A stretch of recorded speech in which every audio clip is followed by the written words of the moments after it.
ஓர் அடர்ந்த காட்டில் கபிலன் என்ற புள்ளிமான் குட்டியிருந்தது. அதன் தாய் அன்பாக எச்சரிக்கையுடன், கபிலா, இந்த காட்டுப்பக்கம் போகாதே, அங்கு அபாயகரமான நதி ஓடுகிறது என்று சொன்னாள். ஆனால் வேகமாக உற்சாகத்துடன் தாயின் பேச்சைக் கேட்காத கபிலன் துள்ளிக் குதித்து வேகமாக ஓட ஆரம்பித்தது. இசை வேகம் அதிகரிக்கிறது. நதி பக்கத்தை அடைந்த கபிலன் தண்ணீரின் அழகை பார்க்கச் சென்றபோது எதிர்பாராமல் கால் வழுக்கி திடீர் சத்தம், இசை நின்று பயத்தை உணர்த்தும் சளக் என்று நதிக்குள் விழுந்தது. பயம் கலந்த குரலில், ஐயோ அம்மா, காப்பாத்து என்று கபிலன் அலறியது.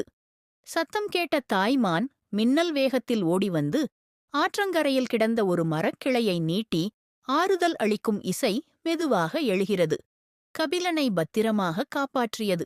கரைக்கு வந்த கபிலன் வருத்தத்துடன் தன் தாயிடம் மன்னிப்பு கேட்டது. தாய்மான் அதை அன்புடன் அணைத்துக் கொண்டது. சற்று நிறுத்தி அழுத்தமான குரலில், பெரியவர்கள் சொல்வதைக் கேட்பதே புத்திசாலித்தனம்.